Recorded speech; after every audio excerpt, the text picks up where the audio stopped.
Okay, so get ready, because today we are diving headfirst into the future of medicine.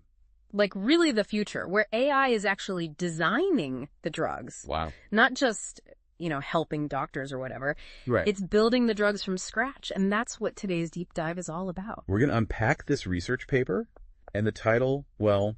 It's a bit of a mouthful. Ready for it. Right. It's called IEV2MOL, Molecular Generative Model Considering Protein-Ligand Interaction Energy Vectors. Kitschy, I like it. I know, right? But honestly, the idea behind it, it's elegant. And the implications, It's huge. huge, exactly. So we've got our expert here, of course, to break it all down, how we go from AI to, actual new drugs. Okay, well, let's maybe start by simplifying things a bit. So the big problem, the thing this IEV2MOL is tackling, it's like this. Imagine you have to find a key, right, that fits perfectly into one very specific lock. Okay. But instead of a key ring, you're looking at billions of keys. Oh, wow. That's drug discovery. Trying to find that one molecule that's going to interact just right with the protein in the body to treat a disease. So it's about precision. Total precision. Mm-hmm. And IEV2MOL, this is like having an AI matchmaker Okay. that not only gets the lock's shape, but can actually figure out how strongly different parts of the key need to connect with it, So you're not just finding any key, you're building the best key possible right from the start. Exactly. But how do you teach an AI to do that? Where do you even begin? Well, that's where the interaction energy vectors come in. The what? Interaction energy vectors, we call them IEVs. They're like the secret sauce here. They measure those molecular interactions we're talking about. So how strong each bond needs to be for the drug to actually work. Exactly. Not too loose, not too tight, just like Goldilocks, but for molecules. Right, right. And what makes IEV2MOL so different, so innovative, is that it uses these IEVs to actually design new molecules. Wow. Not just analyzing what we already have, but imagining what could be with those specific interactions already built in. It's not just way beyond that. Okay, so it's not just finding a key, it's designing a key that's never existed before. That's it. Designing the perfect key for a lock we may not even fully understand yet. Okay, so walk me through this. How does this whole thing actually work? Do we just unleash IEV2MOL in some digital lab and say, go make us some drugs?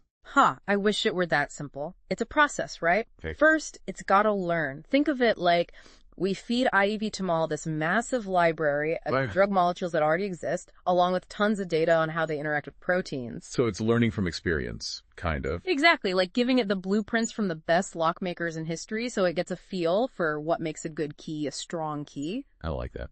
Okay, so what happens next? What does it do with all that knowledge? So then it's time to focus on the specific problem we're trying to solve, Right. We've got this protein, maybe it's involved in some disease. Okay.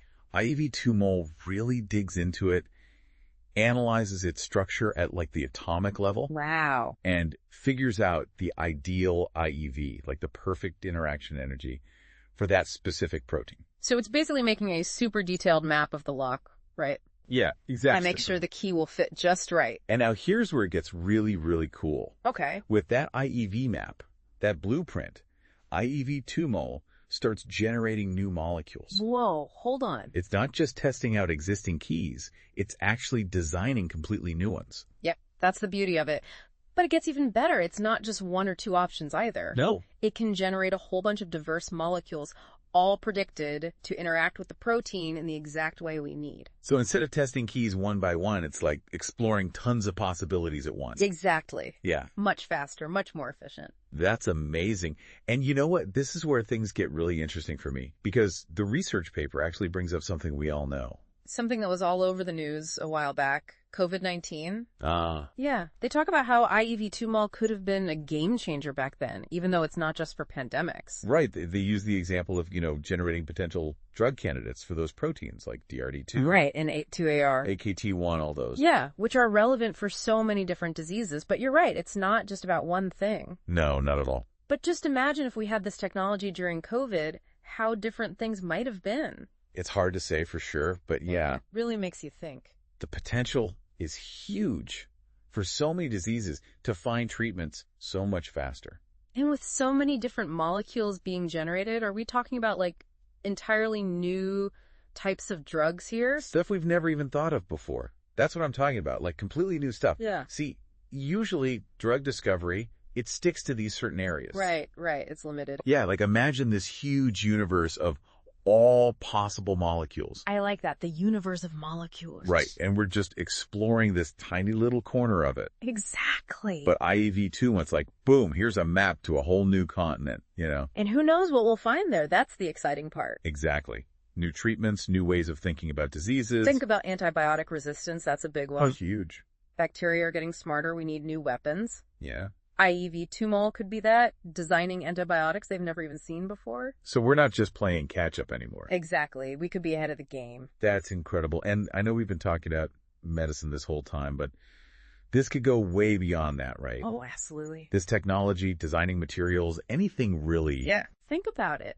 Stronger building materials, lighter, who knows? New fabrics with like properties we haven't even thought of yet. The possibilities are endless. It's mind-blowing when you really think about it. It really is. This deep dive, it's been amazing. I know, right? IEV2MOL. Yeah. It's not just a tool, it's like a partner. A very smart partner. Exactly.